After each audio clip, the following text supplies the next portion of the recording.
no, you're not wrong. Kisah akan berfokus pada pria bernama Mike Fallon, seorang pembunuh bayarin yang memiliki julukan Accident Man karena mampu membunuh target seolah itu hanya kecelakaan, yang setelah dia keluar dari organisasi Oasis atau kelompok yang menaungi para pembunuh bayaran, kini Mike bekerja sendiri sambil liburan di negara Malta, lebih tepatnya di Eropa bagian selatan.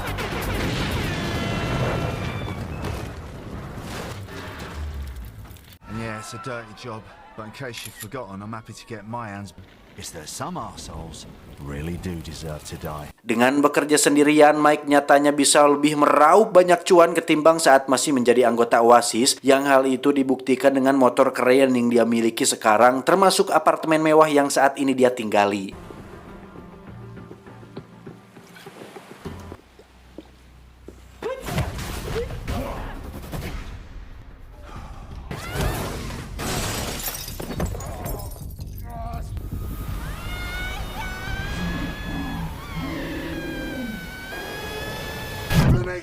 Flamingo!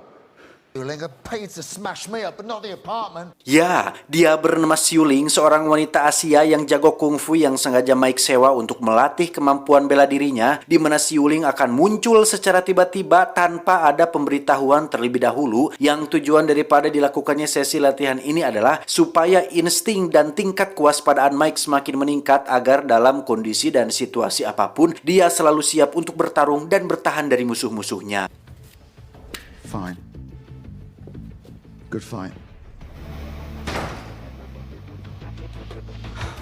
Malam harinya ketika Mike sedang jalan-jalan di luar, ada seorang pria gempal yang sedang dikeroyok security yang ternyata itu adalah teman lamanya ketika masih menjadi anggota Oasis. Dia bernama Fred, seorang pembunuh bayaran yang jenius yang punya kemampuan membunuh dengan alat-alat canggih ciptaan sendiri, di mana Mike memutuskan untuk menyelamatkan Fred dan mengajak dia ke tempat tinggalnya. Looks like you pissed down the wrong alley, Fred. Mike, what are you doing here? I think you're right. Dan ya, Xiuling kembali muncul secara tiba-tiba di mana Mike langsung mengatakan Flamingo sebagai kode atau password agar Xiuling berhenti menyerangnya alias menghentikan sesi latihan edannya ini. Flamingo! Flamingo! Fred pun menceritakan alasan kenapa dia datang ke sini adalah untuk mencari kekasihnya yang katanya pergi ke kota ini, di mana Fred yang tidak memiliki tujuan dan tempat tinggal pun meminta Mike untuk mengizinkannya tinggal di sini, yang sebagai bayarannya Fred akan membantu Mike dalam setiap pekerjaannya. I might be able to help you out. Dan ya, berkat kecerdasan Fred dalam merakit dan meretas berbagai alat elektronik, pekerjaan Mike pun bisa lebih cepat diselesaikan, sehingga yang pada awalnya Mike ragu untuk menerimanya, kini dia menjadi sangat senang dengan adanya Fred bersamanya. Alright, you can stay. For a bit. And don't leave telling Big Ray. Setelah beberapa pekerjaan diselesaikan dengan sempurna dan Mike merasa punya keluarga seperti keluarga orang-orang pada umumnya, Mike dan Fred pun membangun markas sendiri yang di situ mereka berdua membuat berbagai alat pembunuh yang disetting seolah kecelakaan, yang meskipun beberapa alat nampak gagal dan tidak berfungsi dengan baik, tetapi sebagian lainnya cukup efektif untuk membunuh target mereka.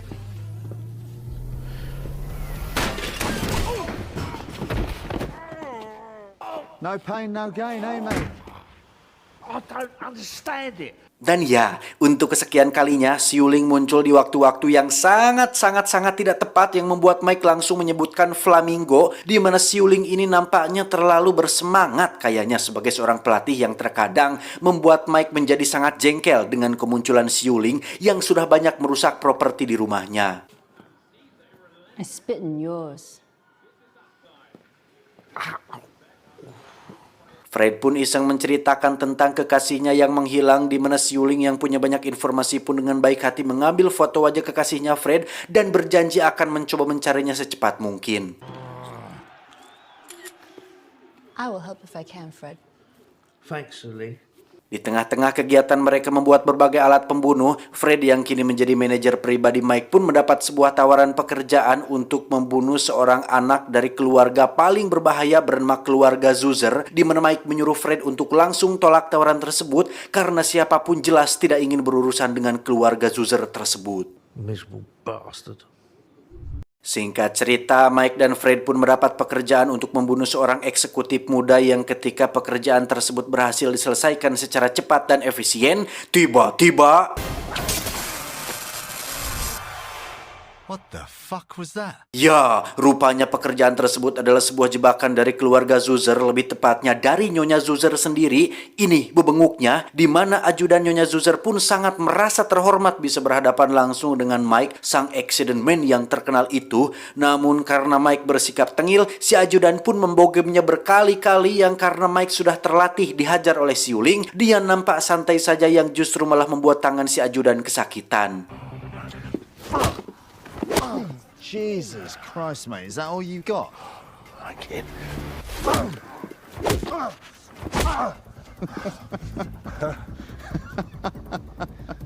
Dan mari saya perkenalkan dengan putra tunggal Nyonya Zuzer bernama Dante. Ini bebangusnya yang beberapa hari yang lalu sempat hampir tewas setelah adanya percobaan pembunuhan terhadapnya, di mana pekerjaan membunuh Dante tersebut sebenarnya sempat ditawarkan kepada Mike yang waktu itu sempat ditolaknya.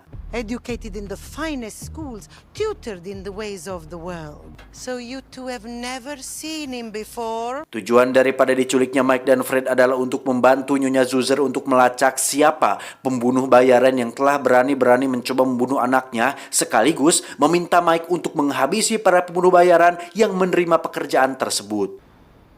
This was no accident. Our people look into it. Sempat menolaknya dengan ekspresi cungah cangeh, Nyonya Zuzer pun mengancam akan membunuh Fred saat itu juga, di mana Mike yang mulai nyaah dan peduli dan menganggap Fred sebagai keluarganya sendiri pun tak ingin kehilangan partner terbaiknya, sehingga dengan sangat terpaksa Mike pun menerima permintaan berat tersebut. Fine, I'll do it. For triple the fee. You'll do it for his life. This is simple. Intercept and kill whoever is trying to take my filio from me, and you can have your concubine back. Saat akan minum itulah secara tak terduga Mike bertemu dengan sang ketua organisasi Oasis bernama Ray. Ini rarainya, yang mana Ray ini merupakan ayah angkat Mike yang sejak kecil telah melatihnya untuk menjadi seorang pembunuh profesional.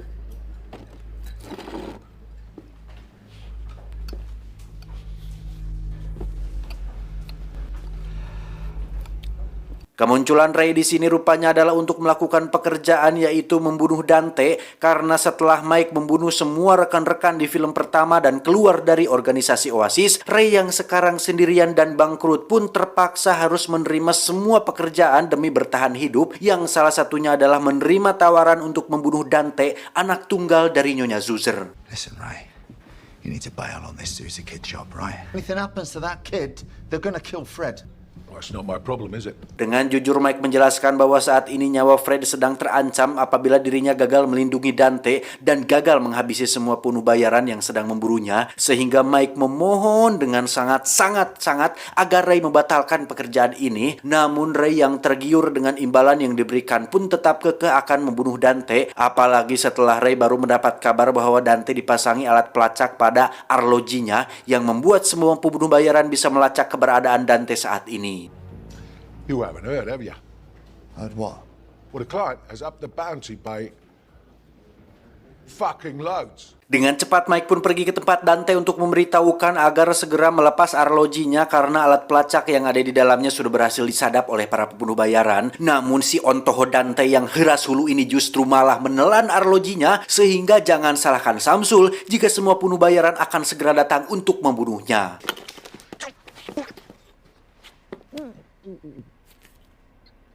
Dan ya, muncullah pembunuh bayaran pertama bernama Freya yang memiliki julukan si malaikat maut, di mana Freya yang memiliki keahlian militer tingkat tinggi ini pun bisa dengan begitu mudah membantai seluruh anak buah Nyonya Zuzer, yang membuat Mike terpaksa harus kerepotan demi melindungi bebangus si Dante ini.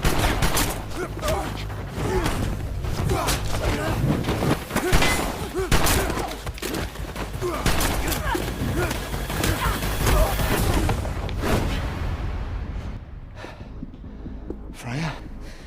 Fallon?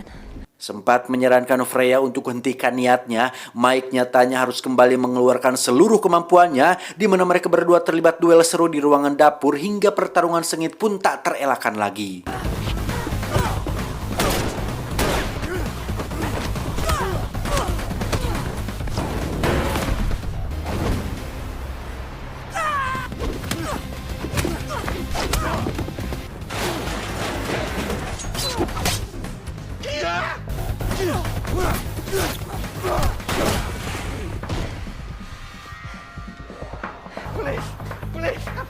Please, I'm making you rich. Setelah berhasil membunuh Freya, Mike pun menghubungi Nyonya Zuzer untuk memberitahukan bahwa semua penjaga Dante sudah tewas, di mana beliau meminta Mike untuk melindungi Dante dan membawanya ke tempat aman yang apabila terjadi sesuatu kepada anaknya, Nyonya Zuzer tidak akan segan-segan untuk segera membunuh si Fred. You just need to neutralize the threats and keep him alive. You'll be lucky if I don't kill this prick myself. Untuk mengeluarkan alat pelacak yang ditelannya, Mike pun membawa Dante ke apotek untuk diwowelin obat pencahar supaya bisa cepat modal, yang mana saat sedang menuju ke markas, tiba-tiba muncullah pembunuh bayaran kedua bernama Yendi yang dijuluki sebagai vampir karena suka mencicipi darah korbannya. Stay there. I'm looking forward to killing him. Bersenjatakan kapak, Yendi pun terus menyerang Mike supaya mau menyerahkan si Dante, yang mana mereka berdua sebenarnya sudah saling kenal karena berada di dunia yang sama. Namun karena hadiah yang ditawarkan berjumlah sangat-sangat besar dan jelas melebihi AdSense saya selama 3 tahun ini, maka Yendi terpaksa harus membunuh Mike supaya bisa mendapat hadiah tersebut.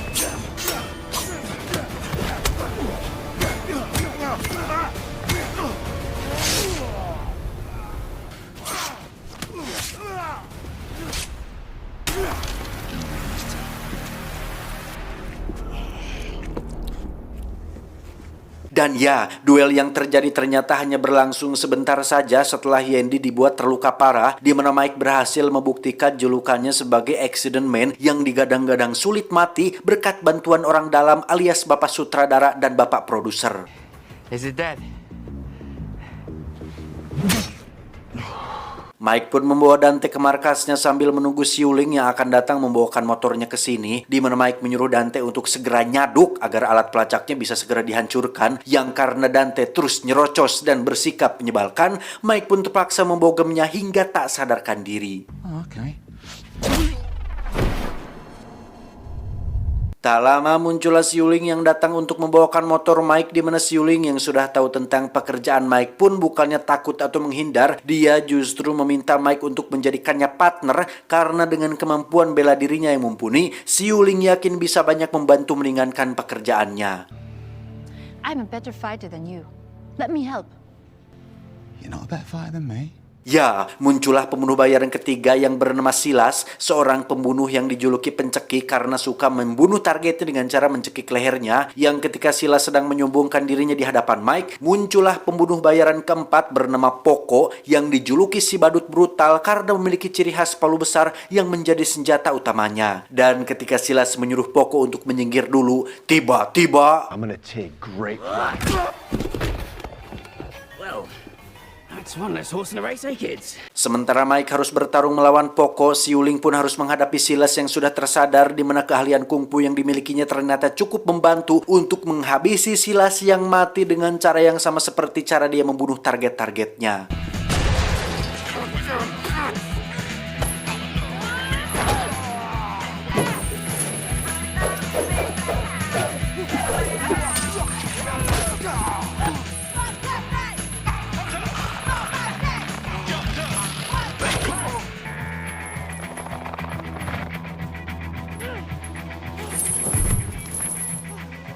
Kembali ke Mike yang cukup dibuat kewalahan meladeni si Poco karena ternyata si Poco ini mengalami kondisi langka yang membuat tubuhnya tidak merasakan sakit. Bahkan dia dengan sengaja memukul-memukul kepalanya sendiri sampai berdarah untuk membuat mental Mike menjadi lemah.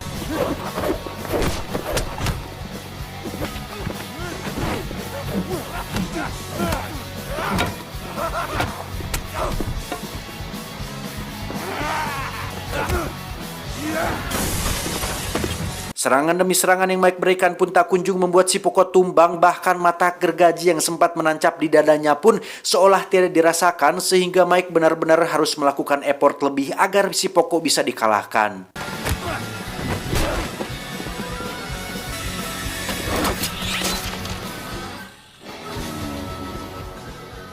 Painful? Pada akhirnya, meskipun Poco tidak merasakan sakit, bukan berarti dia tidak bisa mati, di mana Mike berhasil membunuhnya dengan memanfaatkan alat ciptaan Fred yang waktu itu sempat gagal untuk dipraktekkan.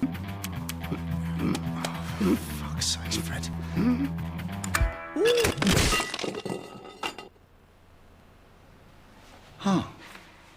Tak lama, datanglah pembunuh bayaran kelima bernama Oyumi yang muncul dengan gerakan superhero landing, di mana Oyumi ini adalah seorang pembunuh terampil yang memiliki kelincahan, kekuatan, dan kecepatan melebihi pembunuh sebelumnya yang setelah Xiuling dibuat tak sadarkan diri dengan satu tendangan, Mike pun langsung menyerangnya hingga duel sengit pun tak terelakkan lagi.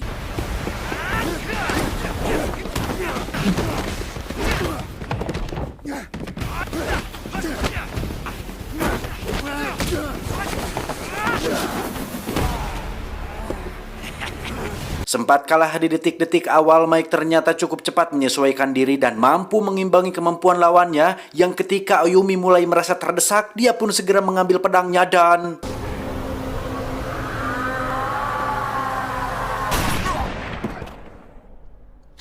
Ya, muncullah Ray dengan shotgunnya yang membuat Oyumi langsung tewas, yang kemunculannya ini bukanlah untuk menyelamatkan Mike, melainkan untuk menyelesaikan pekerjaannya membunuh si Dante, di mana Mike yang tetap kekeh ingin melindungi Dante pun memohon kepada ayah angkatnya untuk jangan lakukan ini demi dirinya dan demi nyawa si Fred.